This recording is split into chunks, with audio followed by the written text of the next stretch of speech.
Dear students, good morning. So I hope all of you saw the last uploaded video regarding design of gearbox. So this very useful to you. So now we are going to see about design of brakes. So introduction about the brake.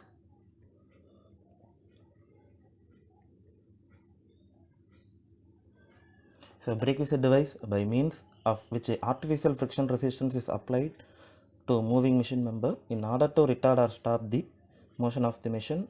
So in the process of performing this function, in automobiles, the kinetic energy of the moving vehicles is absorbed by the brake.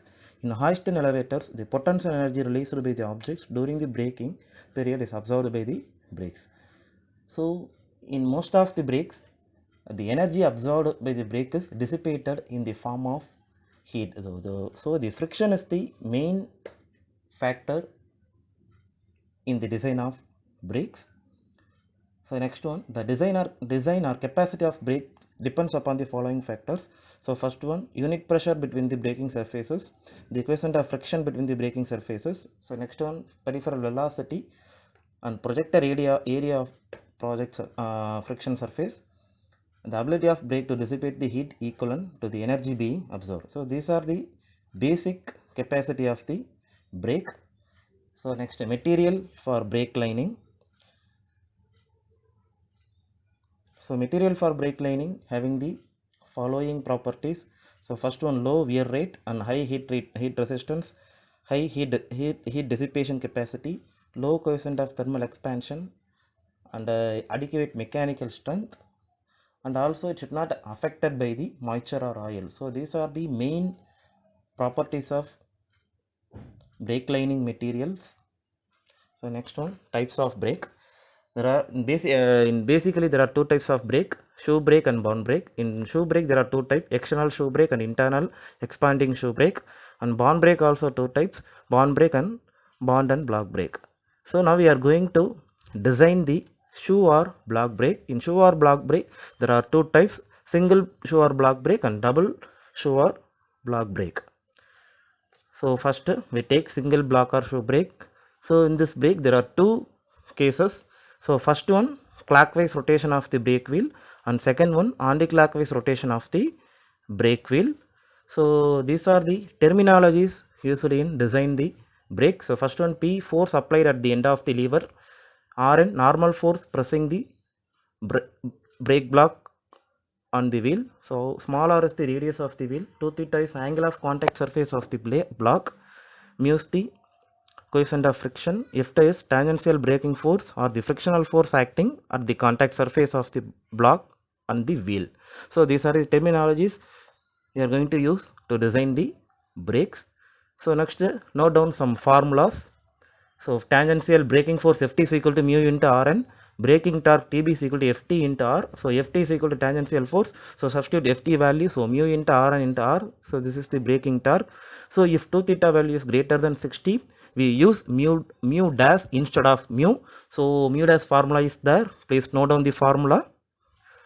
So next we are going to derive the formulas of braking torque and normal force for both cases of single block brake. So first we consider clockwise rotation of the block brake. So carefully see the diagram. In diagram there are three forces. First one is the applied force P.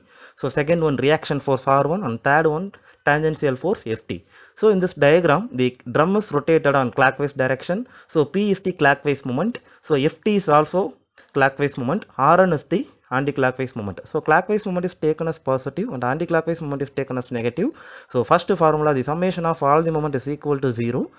So first moment, the P into L. So we take the moment, all the moment about the fixed fulcrum O. The O is the fixed fulcrum. So first P into L, so it is the positive moment. So P into L positive. Next reaction force, it is the negative. The distance from the fulcrum to reaction force is X. So Rn into X, it is the negative. So next force, tangential force, so it is the positive. The distance between the Ft to fixed point O is A. So Ft into A is equal to 0. So simplify the equation. So take Rn to outside. So PL minus Rn bracket of X minus mu A is equal to 0. So write down the Rn formula. So Rn is equal to PL divided by x minus mu A.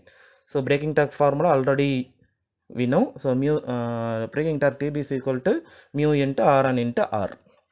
So it is the formula for clockwise rotation of the brake wheel. So next, anti-clockwise rotation of the brake wheel. Here the brake drum is rotated on anti-clockwise direction. Here only one difference is tangential force is acting tangential force, and the moment about tangential force is acting on anti-clockwise direction. This is the only difference between clockwise and anti-clockwise rotation of the brake drum. So again, summation of all the moments is equal to 0.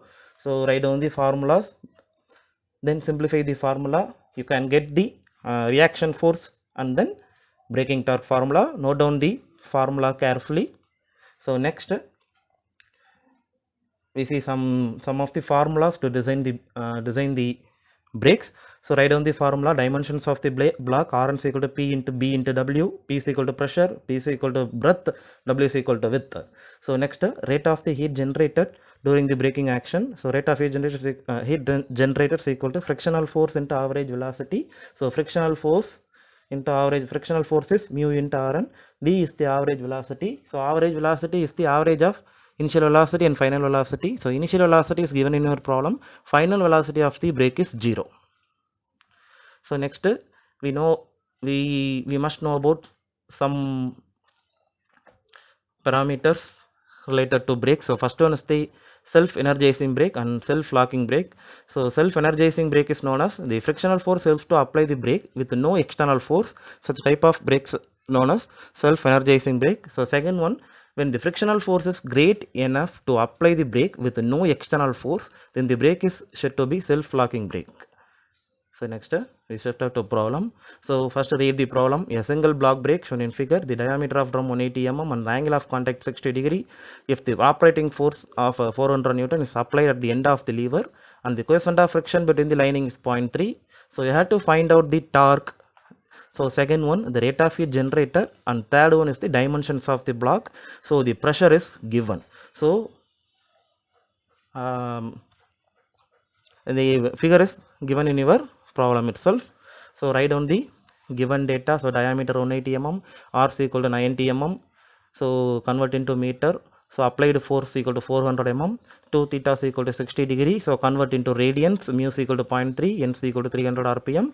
So B is equal to 2 into W. So it is the data given in your problems. So write down the two find. First solution. So the 2 theta value is greater than 40. So if 2 theta value is greater than 40 means you have to use mu dash value instead of mu.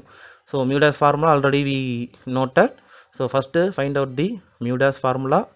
Then we have to find out the torque transmitted. So to find out the torque transmitted, we need to write the moment equation. We already saw in our derivation moment equation. So first P into L. P is the 400. So L is the distance of P from the O. So P into 250 plus 200 plus mu Rn into 60 is equal to Rn into 200. Here Rn is the anti-clockwise moment. So it is taken right side of right side. So from this equation you calculate the Rn value. So Rn value is 993.3 Newton. Then braking force is equal to mu into Rn. So it is the braking force formula. So mu dash into Rn. So then you have to find out the torque formula. The braking torque formula is mu into Rn into small r. So find out the braking torque. 27.98 Newton. So next, rate of heat generated, frictional force into average velocity. So frictional force mu into Rn, average velocity is already I know. I told V1 plus V2 by 2, V1 is pi dn by 60. So the rate of heat generated is 421.36 Newton meter per second. So next one, dimensions of the brake. So you already know formula. Rn is equal to P into V into W. So P is pressure is 1. It is already given. So P is equal to 2 into W. So W value is 22.28 and breadth value is 44.57. So problem is complete.